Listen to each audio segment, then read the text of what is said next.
اور بالکل ساتھ میں انہوں نے یہ کہا کہ پاکستان میں دہشت گردی کا ذریعہ تیرا ہے، کچھ یہ ان کا مطلب یہ تھا۔ امپریشن دے رہے ہیں، بالکل جی، تو اس میں جو آپ کا بنیادی سوال ہے، پھر اس طرف آتا ہوں کہ کس طرف جا رہے ہیں، کہ آپ ایک سلیکٹو انداز میں ایک پارٹی کو، ایک صوبے کو، ایک ایتھنیسٹی کو، یعنی پشتونوں کا جو علاقہ ہے اس کو نشانہ بنا رہے ہیں کہ وہ پاکستان میں دہشت گردی کا ذریعہ ہے۔ تو بھئی اگر وہ ہے تو پھر آپ بلوچ لبریشن آرمی کو آپ نے فتنۃ الہندوستان کیوں کہا ہوا ہے؟ اگر ایسی بالکل بات ہے، وہ تو بلوچ ہے، وہ تو پشتون نہیں ہے۔ تو بڑی ایک افسوسناک صورتحال ہے پاکستان کی اس وقت، جس انداز میں ہو رہا بالکل، ہے اور کہ آپ ایک... دیکھیں، جی جی جی، میں یہ کہہ رہا تھا کہ یہ آپ کی بات بالکل درست ہے کہ اوور آل ایلیٹ گریب ہے، جو کہ آپ کو مختلف شکلوں میں نظر آ رہا ہے، چاہے وہ مریم نواز کے بیٹے کی شادی میں ہو، یا آپ کو تیرا آپریشن میں منمانی کی صورت میں نظر آئے کہ جہاں پر کہا جا رہا ہے کہ جی مسائل تمام یہاں پر ہیں۔ اور سب سے بڑی حیرانگی کی بات یہ ہے کہ جب سے اتنی بڑے پیمانے پر نقل مکانی شروع ہوئی ہے تو اس علاقے میں ایک بھی واقعہ نہیں ہوا ہے، یعنی وہاں پر اگر دہشت گرد موجود ہیں اور اگر وہ آبادی کی وجہ سے حملے نہیں کر رہے تھے پہلے، تو اب تو آبادی وہاں پر نہیں ہے، تو اب تو حملے ہونے چاہیے تھے۔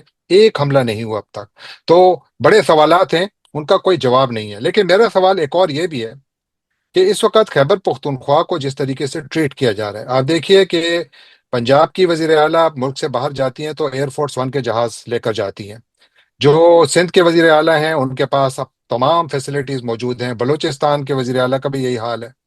خیبر پختونخوا کے وزیر اعلیٰ کا نام ایگزٹ کنٹرول لسٹ پہ ڈالا گیا ہے۔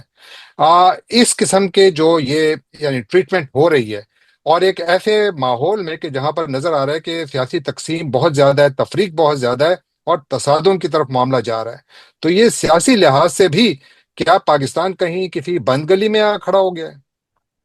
دیکھیے، فی الحال تو ایسے ہی لگ رہا ہے، کیونکہ جو جس ملک کی سب سے بڑی جماعت ہو اس کو آپ نے دیوار سے لگا دیا، اس کے تمام رہنماؤں کے خلاف کوئی ہزاروں کیس ہیں، یعنی ایک ایک لیڈر کے خلاف 30 40 45 کیسز ہیں۔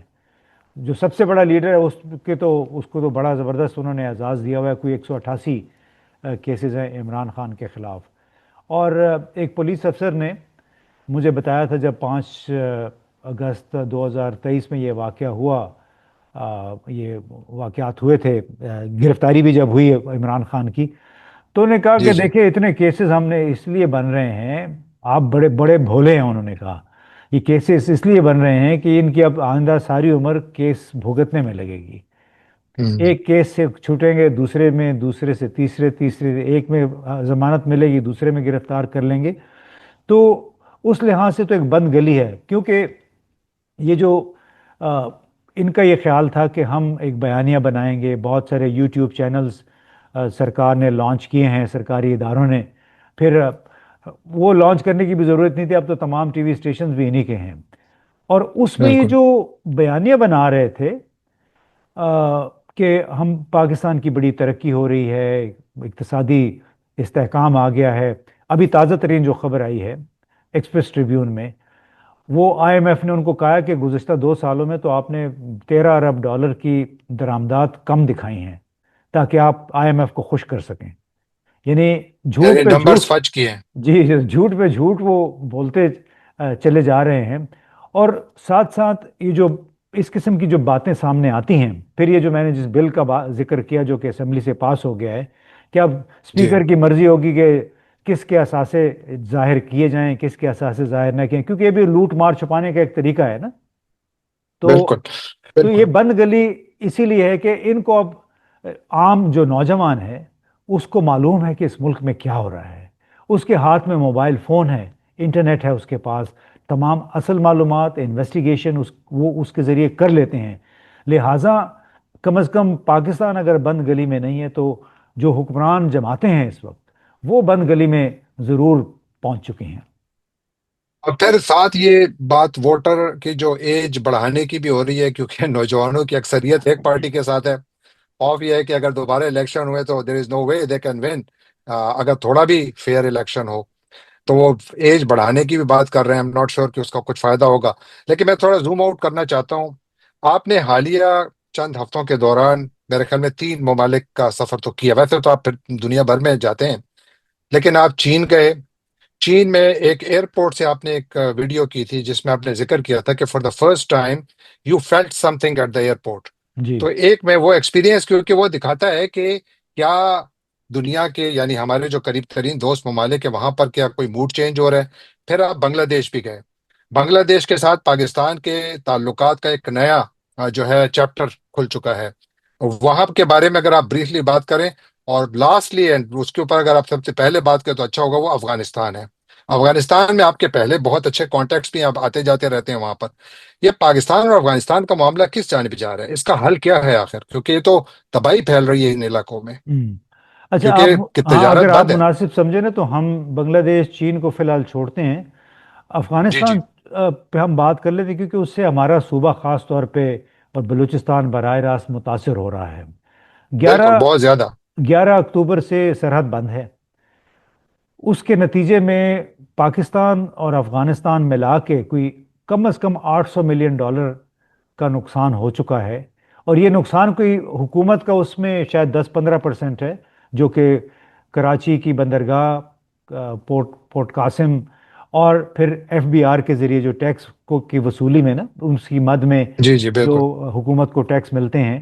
تو سمجھے کہ کوئی $100 ملین جو ہے کم از کم پاکستان کی حکومت کا نقصان ہوا ہے.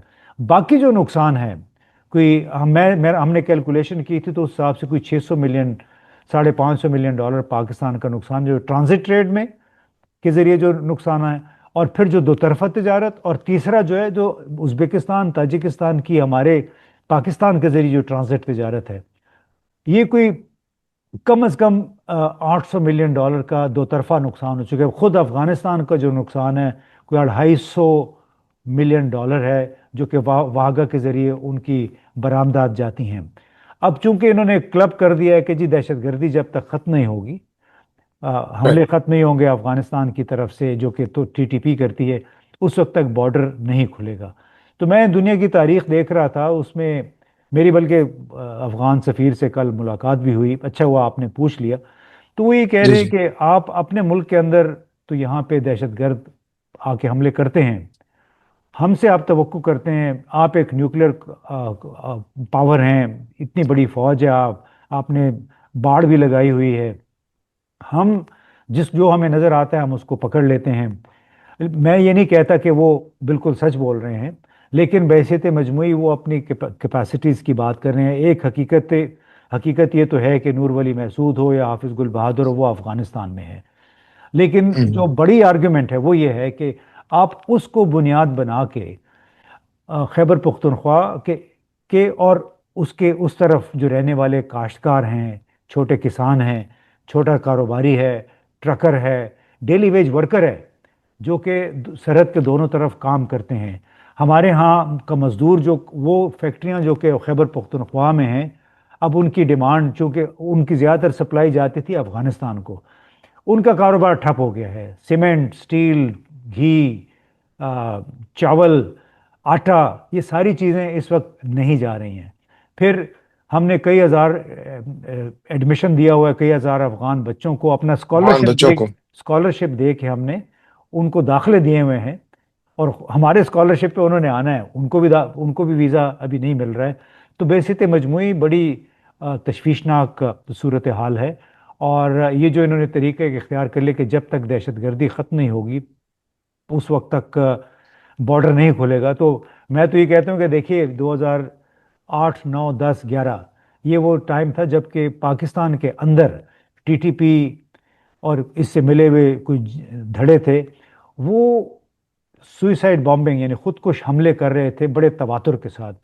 خیبر رائٹ. پختونخوا میں 2010-11 میں ہر 36 گھنٹے کے بعد اوسطاً ایک خودکش حملہ ہوتا تھا. اب اس وقت تو بارڈر ہم نے نہیں بند کیا، ابھی ہم نے بارڈر بند کر دیا، جبکہ اس وقت کے مقابلے میں دہشت گردی کے واقعات میں بہت کمی ہوئی ہے. ابھی بھی جو 2025 میں بلا شبہ اضافہ ہوا کوئی 34% بالکل. دہشت گردی کے واقعات میں، اگر آپ اس کا رائٹ موازنہ کریں 10 سال پہلے سے. لیکن رائٹ. اس کی وجہ سے لوگوں کے کاروبار خراب کر دینا، لوگوں کا روزگار خراب کر دینا، جو بند دفتروں میں بیٹھ کے فیصلے کرتے ہیں انہیں تو کوئی فرق نہیں پڑتا، ان کی تو نہیں. تنخواہیں لگی ہوئی ہیں. لیکن اصل مسئلہ ان لوگوں کا ہے جو دہاڑی دار ہیں، جو چھوٹی تنخواہ جن کو ملتی ہے، جن کے کھوکھے ہیں، جن کے ایک ایک ٹرک ہے، لوگوں کے 400 کنٹینرز پھنسے ہوئے ہیں ابھی۔ آخر بے انہوں شک نے بڑا انہوں نے بھی لوگ. اپنی کمپنی کے لوگوں کو تو پیسے دینے ہوتے ہیں۔ تو بحیثیت نہیں مجموعی لوگ. ایک کاروبار کا ایک بہت بڑا سلسلہ ہے جو کہ اس وقت برباد ہو چکا ہے، اور اس کی وجہ سے تعلقات جو ہیں وہ بھی خراب ہیں۔ اور ابھی پاکستان نے کچھ ہیومینیٹیرین ایڈ کو جانے کی اجازت بھی دی تھی کہ آپ چلے جائیں، لیکن پھر انہوں نے نہیں چھوڑا. افغانوں نے کہا کہ نہیں، یہ جب تک اس کی مستقل کوئی گارنٹی نہیں ملتی کہ بارڈر کبھی بند نہیں ہوگا کسی ایک بہانے سے یا دوسرے بہانے سے، اس وقت تک اب بارڈر نہیں کھلے گا۔ اور پھر اس کا آپ دیکھیں نتیجہ یہ نکلا کہ بٹرنس بڑھ رہی ہے، تعلقات مزید خراب ہو رہے ہیں، پاکستان کا وہ بیک یارڈ جہاں پر کہ پاکستان اکثر کہتا ہے کہ یہ ہماری سرحد محفوظ ہے، وہ اب محفوظ نہیں رہی۔ تو اس موضوع پر بات کرتے رہیں گے امتیاز صاحب، thank you so much, we are out of our time. ناظرین، یہ تھے امتیاز گل صاحب، آپ نے ان کی باتیں سنی، ان کے ساتھ یہ ہمارا جو کلام ہے چلتا رہے گا، بات چیت چلتی رہے گی۔ Sir thank you for joining the show. بہت بہت شکریہ جی۔ ناظرین، جانے سے پہلے آپ سے ایک مرتبہ درخواست کہ آپ ہمارے چینل کو سبسکرائب کیجیے، لائک کیجیے، شیئر کیجیے، کامنٹ کیجیے، اور بیل آئیکن کو کلک کرنا نہ بھولیے گا۔ آپ کا بہت بہت شکریہ۔